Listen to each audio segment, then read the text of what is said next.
नमस्कार विद्यार्थी मित्रांनो, कशा आहात तुम्ही सर्वजण? जय Maharashtra.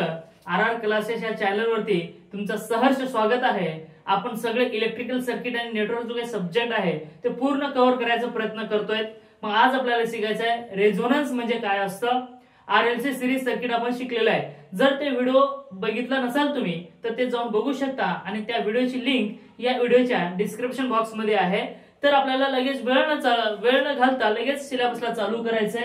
Resonance in RLC series circuit. मग बघा रेझोनन्स काय असतो आणि कशासाठी येत असतं.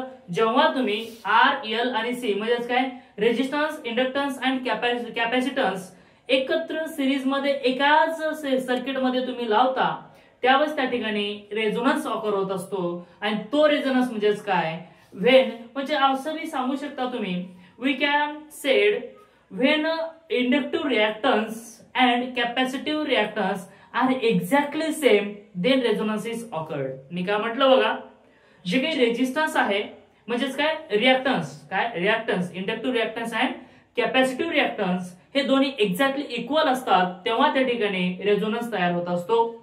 मग आता ते रेझोनन्स म्हणजेच काय बघा, हे एक्झाम साठी जर तुम्ही MSBT या बोर्ड मध्ये शिकत असाल, पॉलिटेक्निक मध्ये शिकत असाल तर 100% एक्झाम मध्ये 4 मार्कासाठी रेझोनन्स विचारलं जात असतं आणि त्याची फ्रिक्वेन्सी काढा म्हटलं जात असतं, डिराईव्ह करायला असं दिलेलं असतं आणि ते तुम्हाला यायला पाहिजे तेव्हा तुम्हाला 4 मार्क भेटतात.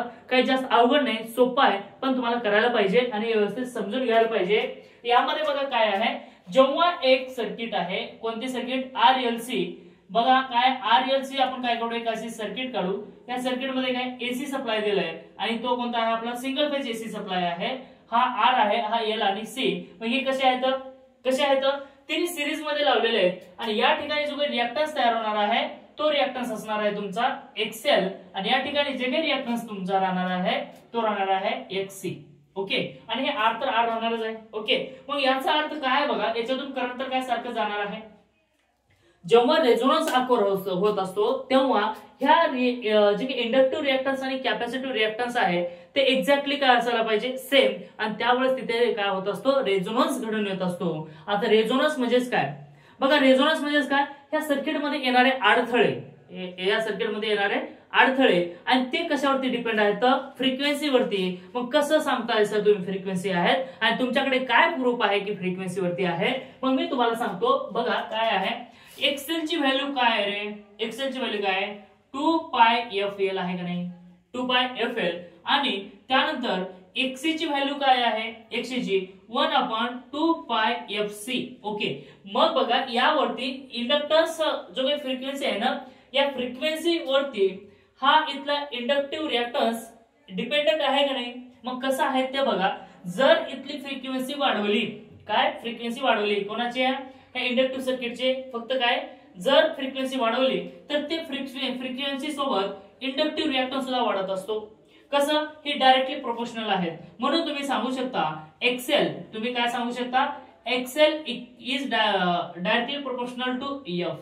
बरोबर, म्हणजेच काय फ्रिक्वेन्सी वाढली इंडक्टिव्ह रिएक्टन्स वाढला, फ्रिक्वेन्सी कमी झाली इंडक्टिव्ह रिएक्टन्स काय झाला, कमी झाला. पण त्या उलट जर तुम्ही XC कडे बघता तर त्यावेळेस काय होतं बघा, इथली फ्रिक्वेन्सी म्हणजेच काय F आहे. मग ती फ्रिक्वेन्सी काय तुम्ही वाढवला तर इंडक्टिव्ह रिएक्टन्स कमी होत असतो, कारण या ठिकाणी डिनॉमिनेटर आहे आणि डिनॉमिनेटर मध्ये जे काही व्हॅल्यू आहे ती किती मोठी होत असते तेवढी कमी व्हॅल्यू याची होत असते. म्हणजेच काय, थोडक्यात डिनॉमिनेटर जर मोठा असेल तर याची व्हॅल्यू छोटी आणि डिनॉमिनेटर जर छोटा असेल तर याची व्हॅल्यू काय असतं, मोठं असतं. बरोबर, एकामध्ये काय जर फ्रिक्वेन्सी इथली मोठी असेल म्हणजेच काय, जो काही डिनॉमिनेटर आहे तुमचा मोठा असेल तर हे छोटा असेल आणि हे छोटा असेल तर हा मोठा असेल. म्हणजे थोडक्यात सांगायचं काय बघा, XC is inversely proportional to F. म्हणजे बघा याची फ्रिक्वेन्सी वाढवली तर XC काय होत असतो, छोटा होत असतो आणि याची जर फ्रिक्वेन्सी कमी केली तर याचा जो काही XC आहे तो वाढत असतो. ओके, एवढं सोपं आहे. मग बघा दोन्ही कशा आहेत, फ्रिक्वेन्सी वरती डिपेंड आहेत आणि ती फ्रिक्वेन्सी या पूर्ण सर्किटची आपल्याला लावायची आहे. बरोबर, पूर्ण सर्किटची लावावं लागेल. फक्त एकाच जमणार आहे का, नाही. प्रत्येक सर्किटचं व्होल्टेज एकच आहे, करंट एकच आहे. म्हणून त्या ठिकाणी आपल्याला काय करायचं आहे, सर्किट मध्ये सेम फ्रिक्वेन्सी लावावी लागेल. असं नाही की याची वेगळी आहे का, नाही, प्रत्येकाची सेम आहे. पण त्या ठिकाणी XL पण आहे XC पण आहे. पण आपल्याला एक अशी कंडिशन आहे की रेझोनन्स कधी ऑकर होत असतो बघा, ज्या कंडिशनला म्हणजेच बघा रेझोनन्स कधी ऑकर होत असतो हा, ज्या कंडिशनला एक्सएल इक्वल टू एक्सी होत असतो त्याला म्हणायचं रेझोनन्स. इथं काय होत असतो रेझोनन्स. आता बघा या ठिकाणी काय झालं रेझोनन्स झाला म्हणजे कधी एक्सएल इक्वल टू एक्सी म्हणजे हा इक्वल टू हा जर आला तर त्या ठिकाणी काय होतं रेझोनन्स तयार होत असतो.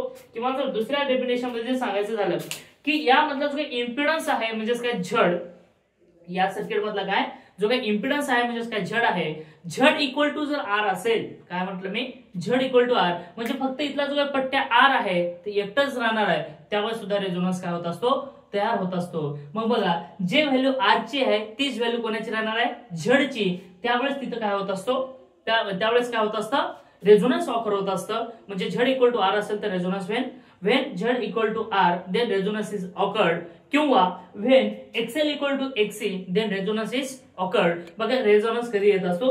मग बघा मग हे रेझोनन्स कधी होणार आहे त्याची फ्रिक्वेन्सी काय, मग ते फ्रिक्वेन्सी आपल्याला कसं काढता येईल, मग त्या फ्रिक्वेन्सीचं नाव आणि ती फ्रिक्वेन्सी आपल्याला कसं काढता येईल मी तुम्हाला सांगणार आहे. आणि ते खूप इम्पॉर्टंट आहे बरं का, खूप इम्पॉर्टंट आहे. जर तुम्ही पॉलिटेक्निक मध्ये शिकत असाल, इलेक्ट्रिकल ब्रांच असेल किंवा इलेक्ट्रॉनिक्स ब्रांच असेल, काही घेणं नाही कुठली का ब्रांच असेल ना, त्यामध्ये इलेक्ट्रिकल सर्किट अँड नेटवर्क हा नावाचा एक सब्जेक्ट आहे, त्यामध्ये रेझोनन्स येत असतो सिरीज आणि पॅरलल. मग आपण शिकतो कोणता सिरीज. ओके मग या ठिकाणी आपण लिहायचं आहे रेझोनन्स फ्रिक्वेन्सी. काय रेझोनन्स आपल्याला काय रेझोनन्स फ्रिक्वेन्सी लिहायची आहे. मग आता रेझोनन्स फ्रिक्वेन्सी आपल्याला काढायचं असेल म्हणजेच काय याला दाखवतात एफ आर या लेटरने, म्हणजे याचा अर्थ दोन्हीही फ्रिक्वेन्सीवरती डिपेंड आहेत.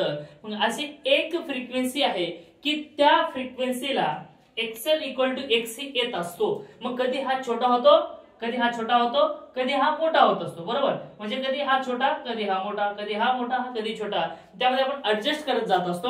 आणि ऍडजस्ट जर केलं तर त्या फ्रिक्वेन्सीला काय होत असतं रेझोनन्स तयार होत असतं. आणि रेझोनन्स हे रेडिओ मध्ये वापरलं जात असतं, टीव्ही वरती वापरलं जात असतं. आणि त्याचे कसं वापरायचं वगैरे रेझोनन्स वगैरे काय असतं मी तुम्हाला सांगणार आहे. त्यानंतर आपली बँडविड्थ होणार आहे, क्वालिटी फॅक्टर होणार आहे, आणि त्यानंतर एक मस्तपैकी प्रेमभरी कहाणी सांगणार आहे मी, एकदम खतरनाक कहाणी आहे. आणि ती कहाणी जर तुम्ही ऐकलात तर मला नाही वाटत की बँडविड्थ विसरेल तुम्हाला.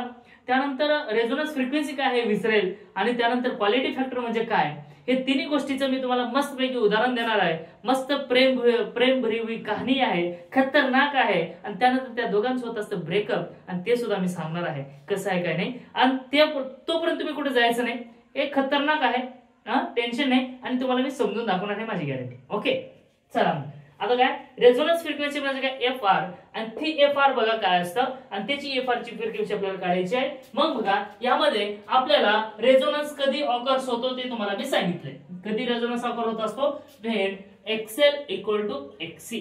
Okay sir. मग बघा आता या ठिकाणी एक्सएल ची व्हॅल्यू काय सांगा बरं, एक्सएल ची व्हॅल्यू पुट करा, सरळ जे काही व्हॅल्यू आहे ते पुट करा. मग काय आहे बघा बरं, आपलं काय एक्सएल ची व्हॅल्यू बघा काय इथं आहे काय 2 pi F L equal to 2 pi F L equal to, आता एक्सी काय आहे बघा 1/2 pi F C. 2 pi F C. बघ रे बाबा, मी प्रत्येक वेळेस तुम्हाला हे सांगतोय, आणि एवढं वेळ जर सांगून जर तुमच्या टाक्यात बसत नसेल तर काय करतो माहितीये का, एक वाटीभर पाणी घे आणि त्याच्यात बुड आणि तिथंच मर, तुझं जगून फायदा नाही बेटा. कारण मी तुला किती वेळ सांगालय तरी जर तुझ्या लक्षात नाही, तुझ्या लक्षात दुसऱ्याच येत असतील, मस्त ते सैयाराचे मस्त गाणे वगैरे वाजत असतील तुझ्या डोक्यामध्ये, तर काय फायदा आहे का, काय नाही. मग काय कर, एक वाटीभर पाणी घे आणि त्याच्यामध्ये बुड आणि मरून जा, तू जगूनही फायदा नाही, दलिंदर आहेस बेटा तू. बघ काय हे जर लक्षात नसेल तर, आणि लक्षात जर असेल ना एक नंबर तुझ्या एवढं सॉलिड कोणी नाही, आणि तू काहीतरी भविष्यामध्ये पूर्ण करणार आहेस तुझे स्वप्न वगैरे. ठीक आहे, तर बघ एक्सएल इक्वल टू काय 2 pi F L equal to एक्सी काय 1/2 pi F C. Okay sir इथपर्यंत जमलं. पण सर तुम्ही रेझोनन्स फ्रिक्वेन्सी म्हणजे एफ आर, मग ह्याच्यामध्ये कुठे आहे का, बघ तेच सांगणार मी तुला. आता हे जे काही फ्रिक्वेन्सी आहे त्या frequency F R equal to F लिहू शकतो ना आपण. जे फ्रिक्वेन्सी आहे त्यालाच म्हणायचं एफ आर. मग ती व्हॅल्यू याच्यामध्ये पुटा बरं काय ते बघा, ती व्हॅल्यू याच्यामध्ये पुटा. मग कसं पुटणार 2 पाय एफ आर एल. बघा 2 pi F R L equal to जिथं जिथं एफ आहे तिथं तिथं एफ आर लिहायचं, बाकी काही नाही. एफ आर म्हणजे काय, पोलीस स्टेशनचे एफ आर नाही, इथला रेझोनन्स फ्रिक्वेन्सीचा. नाहीतर तू म्हणते एफ आय आर फाटला आणि हे ते नाही बरं का, ते गोंधळ होऊन जाईल. काय बघ 1 अपॉन काय आहे 2 पाय एफ आर, त्याच्यानंतर कोण आहे सी. ओके, मग काय कर, तुला एफ आर काढायचं ना, ह्या एफ आर ला इकडे घे आणि बाकीच्या सगळ्यांना इकडे पाठवून दे. बिनकामाचे आहेत, आपल्या काही कामाचे आहेत का नाही, का आपले मामा काका पुतण्या कोणी आहेत का, कोणी नाहीत, काही घेणं देत नाही. खिशात पैसा असेल ना तर सगळे आपले आहेत, आणि पैसा नसेल ना कोण कोणाचं ओळखी बी देत नाही, आणि कधी म्हणतही नाही तू जेवलास का नाही रे बाबा, कारण तुझ्याकडे पैसे असतील ना खूप सारे. मग बघ आता एफ आर ची व्हॅल्यू काढायची आपल्याला. काय करणार, हे एफ आर इकडे घे आणि ह्याला इकडे घेऊन जा. मग कसं घेणार, हा F R into F R equal to, आता काय मग इक्वल टूच्या बरोबर इक्वल टू घेऊ, डिवायडेड बाय, या ठिकाणी काय येत असतं 2 पाय, हे इथं मल्टिप्लिकेशन मध्ये आहे, इकडे गेल्यानंतर कुठे जाणार आहे बघा बरं, कुठे जातो ते डिवाइड मध्ये जात असतं. आणि हे 2 पायला 2 पाय ऍज इट इज झालं, हे 2 झाला, हे पाय हे इथलं ऍज इट इज ना, त्यानंतर सी सुद्धा ऍज इट इज राहिला. मग हे जे 2 पाय आहे ते इकडे घ्या, मग काय 2 पाय आला, त्यानंतर हा एल सुद्धा इकडे घेऊन घ्या. ओके, सोपं आहे सर, इथपर्यंत जमते ना, काही डाऊट आहे का? बघ हे एकदम सोपं आहे. जर हे नाही तुला आवडलं, तुला जर हे जर समजलं नसेल ना, तर आपल्या चॅनलवरती बेसिक मॅथ म्हणून एक सब्जेक्ट आहे, सॉरी एक व्हिडिओ बनवलाय, आणि त्यामध्ये सगळं साइन कन्व्हर्जन कसं आहे, हे खालचं वरी वरचं खाली कसं होतंय, हे सगळं सांगितलंय. ते व्हिडिओ जाऊन बघून घे. ओके, बघ आता एफ आर आणि एफ आर दोन्ही सारखे सेम आहेत की नाही, सारखे आहेत की नाही, मग काय करणार, या दोघांचे काय गुणाकार, सारखे आहेत ना, गुणाकार कर.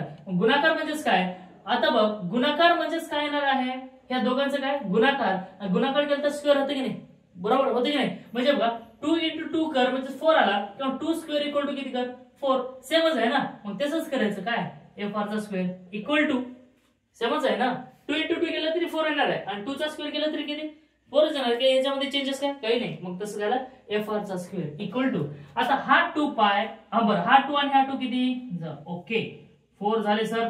हा पाय आणि हा पाय सारखे आहेत, म्हणजे काय झालं पाय स्क्वेअर झाला सर. ओके, मग त्यानंतर आता हे सी पण आहे आणि एल पण आहे ऍज इट इज. मग काढायचं काय तुला, एफ आर स्क्वेअर काढायचे का नाही, मग काढायचं काय फक्त आणि फक्त तुला काढायचं काय एफ आर, बरोबर. मग काय कर, हा स्क्वेअर आहे इकडे गेल्यावर अंडर रूट होतो का नाही, किंवा असं कर square root on both side. काय करणार तुम्ही या ठिकाणी स्क्वेअर असं घे, taking square root on both side. सरळ काय करणार, taking square root on both side. किती साइड, बोथ साइड. का बरं, दोन्ही साइडला म्हणून बोथ साइड. ओके, मग काय ना एफ आर स्क्वेअर चा अंडर रूट, आपण स्क्वेअर रूट घेतो असं घेऊ, एकदम थोडंसं घाण दिसाय, खूप घाण दिसायला. हा आपल्याला सगळं कसं माहितीये का, व्यवस्थित पाहिजे, बायको चांगली पाहिजे, बरोबर आहे की नाही, मुलं भारी पाहिजे, दिसायला पण भारी पाहिजे ना, हा असं. मग काय बघ 1, आता हे पण काय अंडर रूट मध्ये घेऊन टाक, मग अंडर रूट मध्ये घेऊन टाकू. ओके चालतंय sir, 1/4 pi square CL. Okay, आता काय कर माहितीये का, सगळ्यांचं सेपरेट अंडर रूट घे. आता हा कटला आणि हा कटला, करतो ना स्क्वेअर आणि स्क्वेअर रूट कटला, राहिले काय एफ आर इक्वल टू. आता ह्याला काय कर, सेपरेट अंडर रूट करून टाक. मग सेपरेट कसं करायचं बघ, मी सांगतो, टेन्शन घेऊ नको, तुला येत नसेल ना घाबरून जायचं नाही, मी आहे ना कशाला घाबरतो बघ. हे अंडर रूट सेपरेट घ्या, डिवायडेड बाय ह्या दोघांचं अंडर रूट सेपरेट घ्या. ह्या दोघांचं काय अंडर रूट काय केलं सेपरेट घेतलं पाय स्क्वेअर, आणि ह्या दोघांचं अंडर रूट काय करा सेपरेट घ्या. कारण बघा या ठिकाणी 2 चा वर्गमूळ 4 चा वर्गमूळ किती आहे रे 2 आहे, आणि पाय स्क्वेअर आहे म्हणून केलं त्याला सेपरेट घेतलं. मग बघा काय झालं, एफ आर इक्वल टू काय आलं, हे अंडर रूट मध्ये 1 घ्या, म्हणजे 1 चा वर्गमूळ काय होतो रे 1च येतो ना. 1 ला काही करा, 1 चा वर्ग किती 1च, 1 चा वर्गमूळ किती 1च. त्याला कशाने मारा, त्याला अक्कल नाही, बिल्लाच आहे ते, हा मीच राहणार म्हणते, बरोबर आहे की नाही. कशानेही मारा विचारायला काही होणार आहे का, काहीच होणार नाही. हा ते खतरनाक आहे रे, हा डेंजर आहे, कार्यक्रम खूप डेंजर आहे त्याच्यासोबत. मग काय ना ते असं म्हणतात ना, कुत्र्याचं शेपूट नळीमध्ये किती महिने म्हणजे 6 महिने घालून ठेवलं तर वाकडच होतं की नाही, तसं आहे ते. त्याचं वर्गमूळ काढा काय, त्याचा स्क्वेअर काढा काय, काही नाही, तसा होता तसंच राहणार. ओके, मग बघ काय राहणार आहे 1 डिवायडेड बाय. आता बघ हे 2 चं वर्गमूळ जर घेतलं, 4 चं वर्गमूळ घेतलं तर किती झालं 2 झालं की नाही, मग ते 2 आलं. ओके, मग आता पाय स्क्वेअरचा वर्गमूळ जसं इथं होतं ना, हे कटलं की नाही, मग तसं कटलं म्हणजे राहिलं काय फक्त pi under root of CL. अरे आपल्याला हे तर काढायचंय, एवढंच ह्याच्यासाठी अटॅच केलं होतं ना आपण. मग ते resonance frequency equal to 1/2 pi under root of CL घ्या किंवा एलसी घ्या, काही फरक पडतो का, काही नाही. हे झालं काय आपलं, काय झालं आपलं रेझोनन्स फ्रिक्वेन्सी. आता आपल्याला बघायचं आहे quality factor and bandwidth. Okay, तर लगेच आपण बघू. हा चला आता आपल्याला काय घ्यायचं बँडविड्थ, आणि बँडविड्थ मी तुम्हाला शिकवलंय. मग त्याचा फॉर्म्युला काय आहे बघा. फॉर्म्युला काय होता, the ratio of energy stored per cycle to the energy dissipated per cycle, हे त्याचं काय होतं डेफिनेशन होता. म्हणजे एका सायकल मध्ये एनर्जी किती स्टोअर केलं डिवायडेड बाय एनर्जी किती डेसिपेटेड केलं, मग ते होता. मग क्वालिटी फॅक्टरचं जेव्हा तुम्ही डेरिव्हेशन घेता, डेरिव्हेशन काही तुम्हाला येणार नाही एक्झाम मध्ये, खूप मोठे डेरिव्हेशन आहे त्याचं तुम्हाला काय घ्यायची गरज नाही आणि ते काही एक्झाम मध्ये येणार नाही. फक्त तुम्ही एवढं घ्या, quality factor equal to 1/√L/C, एवढं लक्षामध्ये ठेवा. आयुष्य सुंदर आहे. ओके, मग ते जर लक्षात नसेल तर मग काही खरं नाही. मग बघा आता हे काय रे, 1/√L/C, सोपंच आहे ना, काही अवघड आहे का, नाही. एवढं सोपं आहे, काही टेन्शन घ्यायची गरज नाही. आणि ते आपण तर सांगणार आहे प्रेमभंग असं तसं सगळं शेवटी सांगणार आहे मी, टेन्शन घ्यायचं नाही. मी असताना काय टेन्शन घेतं. त्यानंतर आपल्याला घ्यायचं आहे बँडविड्थ म्हणजे काय, आणि त्यातलं एक कन्सेप्ट राहिला आपला, when Z equal to R then resonance is occurred. मग ते कसं आलं ते पण सांगतो मी, ते पण टेन्शन घेऊ नका, मी सांगतो तुम्हाला. मग आता इथं काय बँडविड्थ, बँडविड्थ बघा. आता बँडविड्थ म्हणजेच काय, एक फ्रिक्वेन्सी आहे बरोबर, ही फ्रिक्वेन्सी आहे राईट. ओके, हा काय रेझोनन्स फ्रिक्वेन्सी असेल तुमची, नाही फक्त फ्रिक्वेन्सी घ्या. हे फ्रिक्वेन्सी आहे आणि त्यानंतर हे असं काय तुमचा काहीतरी सायकल आहे समजा, हे काय सायकल आहे, फ्रिक्वेन्सी सायकल. आणि या ठिकाणी काय आय आहे, हा काय आय, आपण हे थोडस हे झालं तुमचा आय.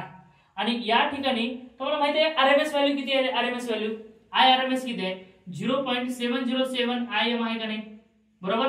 मग हे जे काही आहे तुमचा या ठिकाणी आहे IM, ठीक आहे. आणि बघा या ठिकाणी जे काही पीक टोक आहे म्हणजे सर्वात उंच जे काही टोक आहे, याला आणि यातली फ्रिक्वेन्सी आपल्याला बघायची. ओके राईट, जमलं सर.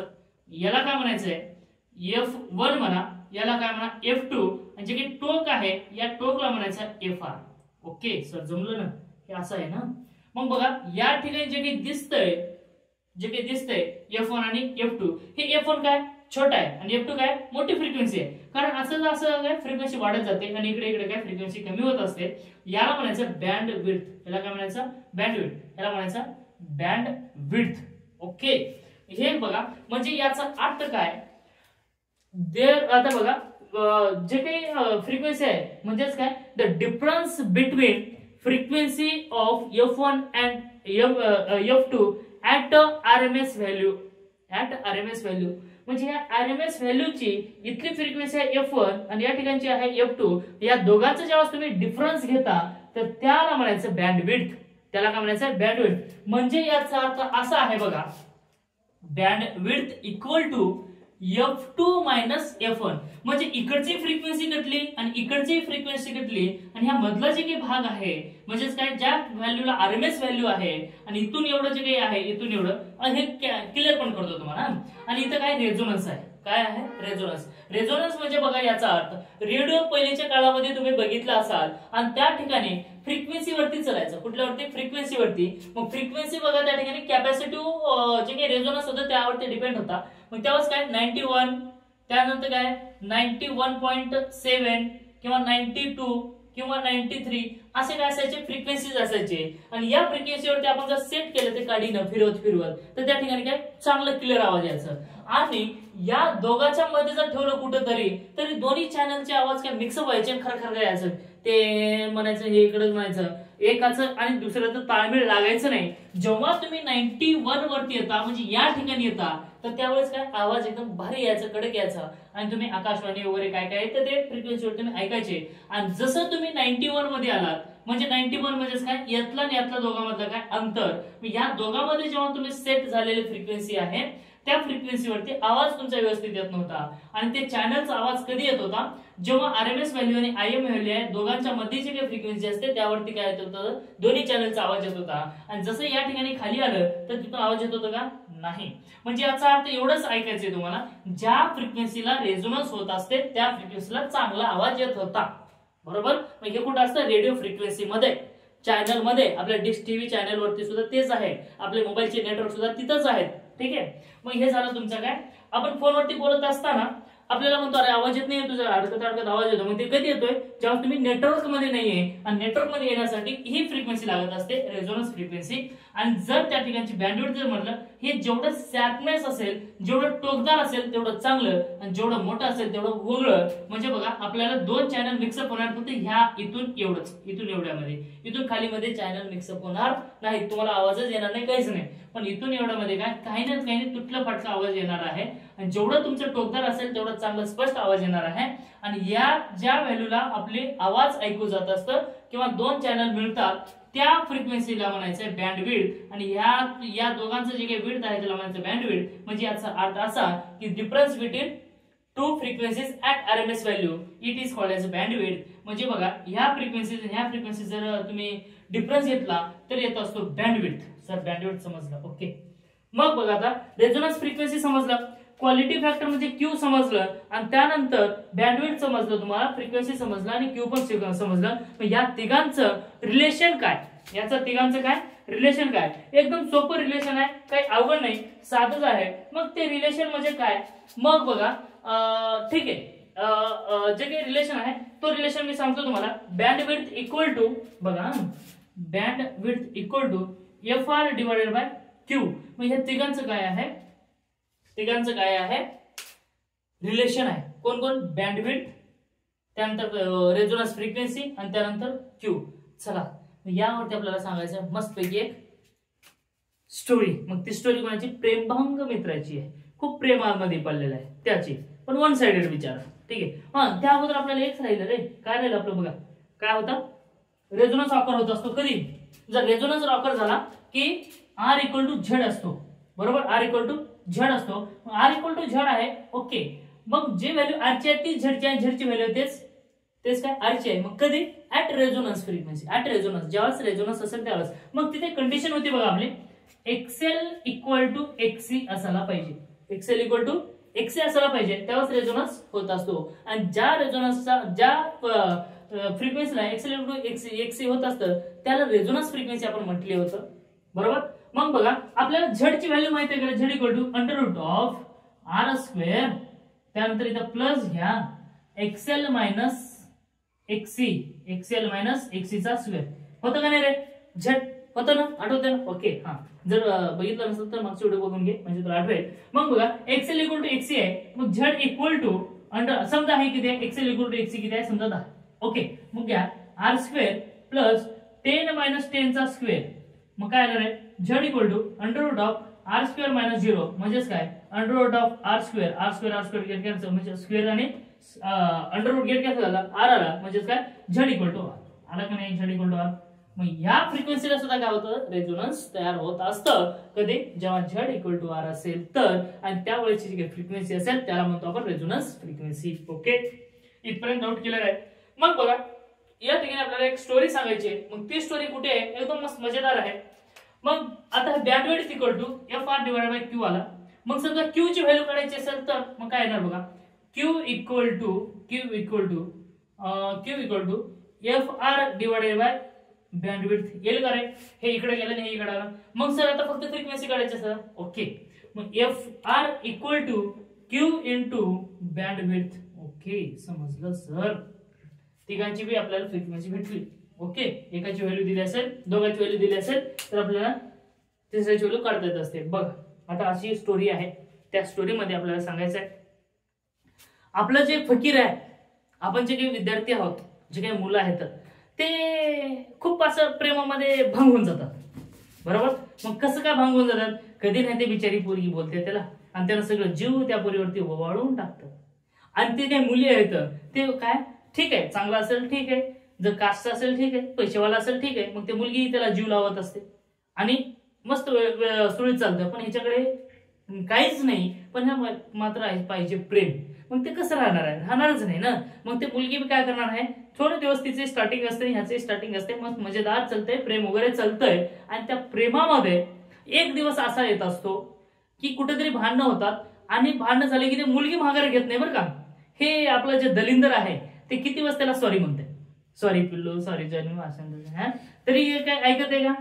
ऐकत नाही. ते काय म्हणते, जे काही रिलेशन आहे ते टिकून राहावं. पण मुलीला काही फरक पडतो का? नाही. अरे एक गेले की दुसरं तयार. पण मुली हो, एवढं एक करा, एवढं एक करा, आपण तेवढे लाचार नाहीयेत की इकडे तिकडे तोंड मारण्यासारखे. आपल्या आई वडिलांकडे लक्ष द्या.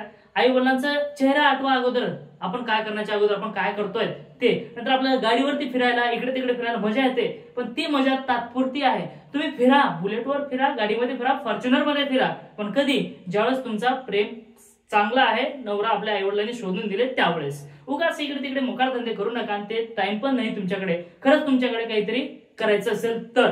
आणि मुलाला सांगणं माझं एक आहे की हे मुलींच्या मागे वगैरे इकडे तिकडे पळू नका. खरंच तुम्हाला मुलगी आवडली असेल तर काहीतरी पोस्ट काढून दाखवा आणि म्हणा की मला तुझी मुलगी पाहिजे. तर त्याने झक मारत आपल्याकडे येतो आणि लग्न लावून देतो, जर कास्टी असेल तर. मग बघा काय होत असतं, तुमच्याकडे तर काही नाही, फक्त तू हुशार वगैरे आहे, तेव्हा मुली थोडेसे अट्रॅक्ट होतात, तू थोडंसं डॅशिंग वगैरे आहे, तर त्यावेळेस काय होत असतं, खूप प्रेम झालं असे 4-6 महिने गेले, 8 महिने गेले, वर्ष गेलं, 2 वर्ष गेलं, आणि त्यानंतर तू काहीतरी कितीही जर तू तिला जीव लावलास, तुझ्याकडे काही नाही म्हणून तिला माहित होऊन जात असतं ती कोणाला मुलीला. आणि त्यावेळेस काय होत असतं, तुमचं होत असतं ब्रेकअप.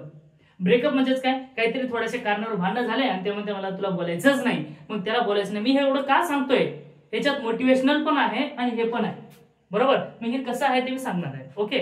मग बघा त्याला काय होत असते की सोडून देते, ते हे बिचारा पोरग रडते रडते रडते, असं नाही माझी जिंदगी होती ती होती असं तसं. मग काय करते बिचारा पोरग, काहीही करून मग एक शेवटी म्हणतंय, जर मित्र तिचे चांगले असतील तर मित्र म्हणतात अरे जाऊ दे, गेली ना गेली सोडून, काय तेवढं टेन्शन घ्यायलायस, ओके आपण करू मस्त पार्टी फिर्टी करू आणि आपण दुसरी बघू म्हणते. आणि त्यावेळेस त्याला कसं तरी सात्वन घालण्याचा प्रयत्न हा आपले मित्र करतात. आणि मित्र मैत्रिणी असायलाच पाहिजे आणि मित्रमंडळी असायलाच पाहिजे. आणि त्याला त्या दुःखातून बाहेर काढण्यासाठी कोण असतात, आपले मित्रच असतात. मग त्यावेळेस काय करतात ते, अरे जाऊ दे ना, गेली तरी गेली, आपण दुसरी बघू. मग तेव्हा काय म्हणत असतं माहिती का, त्यांना मस्त दारू पिरू पिऊन राईट असतं. पण मित्रांनो तसं करू नका. एक आपलं जोकिंग पार्ट म्हणून आहे. तर त्यावेळेस काय म्हणतो माहिती का, अरे हो यार एवढं सगळं झालं पण कशासाठी झालं, मी एवढं प्रेम करत होतो, मी असं केलं तसं केलं, तिच्यासाठी काय काय नाही केलं. मग त्यावेळेस त्याला म्हणतोय, काय म्हणते बघा, काय म्हणते, अरे बाबा एवढं करून मी फिर क्यों बेवफा, फिर क्यों बेवफा, एवढं मी केलं तिच्यासाठी, सगळं जीव वाळून दिलं, तरी तिनं जे काही मुलगी आहे ती माझ्यासाठी जीव लावली नाही. आता ते मुलगा असेल किंवा मुलगी असेल, मी असं मुलाचं सांगतो म्हणून ठीक नाही, कधी मुलीलाही धोका भेटत असतं आणि मुलगा छपरी असतो. पण कधीही प्रेम करण्याच्या अगोदर सगळ्या गोष्टी बघत चला, करिअरकडे ध्यान द्या, त्यानंतर तिच्याकडे लक्ष द्या. मुलगा असेल या मुलगी असेल, मुलगाही बेकूफ असतो, मुलगीही बेकूफ असते, पण त्या ठिकाणी ते समजून घ्यायला पाहिजे. मग बघा तेव्हा एक शेवटी वाक्य म्हटलं, अरे यार एवढं सगळं झालं पण एवढं कशासाठी, फिर क्यों बेवफा, कशासाठी, मी काय केलं, मी कुठं चुकलं. तर त्यावर आपल्याला एक सांगायचं आहे, मित्र मुली असाल किंवा मुलगा असाल, काही टेन्शन घ्यायचं नाही, तसं काही करायचं नाही. आणि खरं तर ते चुकीचंच आहे, ते करत जाऊ नका. तुम्ही फक्त अभ्यासाकडे लक्ष द्या, आईवडिलांनी एवढं सगळं करतात. मग बघा काय झालं, फिर क्यों बेवफा म्हणजे काय, त्या मुलानं एक उद्देशून वाक्य म्हटलं. ते काय म्हटलं, फिर क्यों म्हणजे बघा, फिर क्यों बेवफा, बेवफा. ओके. मग बघा फिरला तुम्ही एफ लिहिता का, लिहिता. क्यूला तुम्ही क्यू लिहिता का, ओके लिहिता. आणि त्यानंतर बेवफा म्हणजेच काय, BW लिहिता का, ओके. मग काहीच नाही, दोघांमध्ये इक्वल टू टाकावं, संपून गेलं. बघा फिर क्यों बेवफा हे एक मस्त जोकिंग होता, त्यासोबत मोटिवेशनल होता, त्यासोबत चुकीच्या मार्गाने जे काही जातात त्याच्यासाठी एक संदेश होता. ते कृपया म्हणून मजाक म्हणून समजा, असं सिरियसली घेऊ नका. नाही मास्तर असं बोलेल तसं बोलेल, काही नाही, माझं काही जात नाही, फक्त मी तुम्हाला एक संदेश दिलाय आणि असं करू नका म्हणायचं, बाकी काही नाही. जर व्हिडिओ आवडला असेल तर लाईक करा, शेअर करा आणि सबस्क्राईब करायला मात्र विसरू नका. आणि तुटून अभ्यासावरती पडा. Thank you, take care, bye bye, all the best.